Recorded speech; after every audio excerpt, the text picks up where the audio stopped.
ভাবিয়ে দিল। গতকাল অফিস থেকে ফেরার সময় বাসে দুজন মধ্যবয়স্ক ভদ্রমহিলার কথাবার্তা কানে আসছিল। প্রথমজন দ্বিতীয়জনকে বলছিলেন, জানো শালুদি, ওই যে পাঁচমাথা মোড়ের অরূপদা আছে না, ওর মেয়েটার মনে হয় বিয়ে ভেঙে গেছে জানো। দ্বিতীয় ভদ্রমহিলা খুব কৌতূহলী হয়ে বলে উঠলেন, অরূপদার মেয়ে মনে সৌমিলি? সে কি রে, ওর ডিভোর্স হয়ে গেছে? ইস, আমার আগেই মনে হতো মেয়েটা ভালো না, কেমন যেন হাবভাব, দেখবি কিরকম পোশাক আশাক, সবসময় জিন্সের প্যান্ট আর শার্ট পরে ঘুরছে। এরকম মেয়ের ডিভোর্স হবে না তো আর কি হবে? নিশ্চয়ই মেয়েটা ঘরোয়া ছিল না, বলেই বের করে দিয়েছে শ্বশুরবাড়ি থেকে। প্রথম ভদ্রমহিলা এবার মাথা নেড়ে সাই দিলেন। খুব প্রসন্ন গলায় বললেন, একদম ঠিক বলেছ, নিশ্চয়ই বাজে মেয়ে, নইলে কি আর ডিভোর্স হয়? অবশ্য আজকাল এসব মেয়ের সংখ্যাই বেশিলে। তুমি মণ্ডলপাড়ার ময়নাদিকে চেনো তো?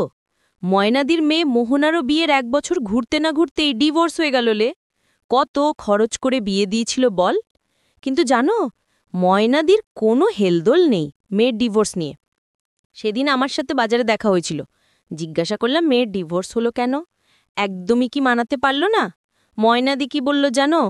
বলল মেয়েকে পড়াশোনা শিখিয়েছি, নিজের পায়ে দাঁড়িয়েছে, স্বামীর স্বেচ্ছাচারিতা আর শ্বশুরবাড়ির অন্যায় দাবি সে মানবেই বা কেন? আমিই নিয়ে এসেছি মেয়েকে, তাইলে জোর করে কোনো সম্পর্ক বয়ে বেরিয়ে নিজেকে তিল করে মারবে নাকি?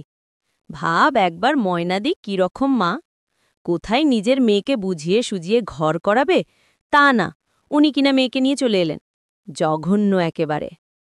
প্রথম ভদ্রমহিলা আবার বললেন, নোচ্ছার মেয়ে এগুলো, দুদিন বাদে দেখবে আবার কার গলায় ঝুলে পড়েছে।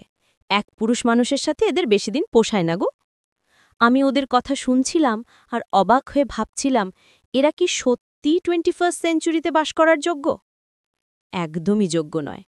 কারণ এই সব মানুষগুলো আছে বলেই আজও অনেক মেয়ে মুখ বুজে শ্বশুরবাড়িতে অত্যাচারিত হয়। স্বামীর মার খেয়েও সেখানে পড়ে থাকে, বেরিয়ে আসতে পারে না তারা। কারণ বেরিয়ে এলেই যে এই সব মানুষগুলো দাঁত নখ মেলে হাইনার মতো ঝাঁপিয়ে পড়বে। যাদের কাছে আজও কোনো বিয়ে ভাঙল মানে মেয়েটার দোষ, ডিভোর্সি মানে সে খারাপ মেয়ে, বিবাহ বিচ্ছিন্ন হলেই তার পোশাক, তার চরিত্র সব কিছুকে প্রশ্নচিহ্নর মুখে দাঁড় করিয়ে দেয় এরা। বিয়ে ভাঙা একটা মেয়ে মানে তাকে মুখ লুকিয়ে থাকতে হবে এদের মতে। সে আবার নতুন করে বাঁচতে চাইলে, নতুন করে কারুর হাত ধরতে চাইলেই তার গায়ে লাগিয়ে দেওয়া হবে নষ্ট মেয়ের লেবেল। এই মানুষগুলোর মুখোমুখি হতে পারার মতো মনের জোর সব সাধারণ মেয়ের থাকে না। সব মধ্যবিত্ত বাবা মায়ের থাকে না এদের প্রশ্নবান আর বাঁকা কথা সহ্য করার ক্ষমতা। তাই মেয়ে খারাপ আছে জেনেও হয়তো তারা বলেন, মানিয়ে নে।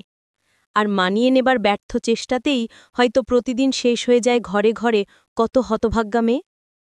তবে বড় ভালো লাগছিল ওই মহিলাদের কথোপকথনের ময়নাদির কথা শুনে, যিনি মেয়ের পাশে দাঁড়িয়েছেন। এই সব মানুষদের কুকথাকে ভয় পেয়ে মেয়েকে মানিয়ে নে বলে আরও অন্ধকারে ঠেলে দেননি। জানি না বাসের ওই ভদ্রমহিলাদের মতো মানসিকতার মানুষরা কবে অবলুপ্ত হবে। জানি না কবে সব মাই ময়নাদির মতো সাহসী হতে পারবেন।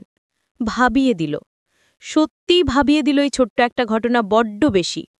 তবে একটা কথা হলফ করে বলতে পারি, এই গোত্রের মানুষগুলো যেদিন সমাজ থেকে মুছে যাবে, সেদিন থেকেই ইনভ্যালিড হতে শুরু করবে বধূ নির্যাতন শব্দটা।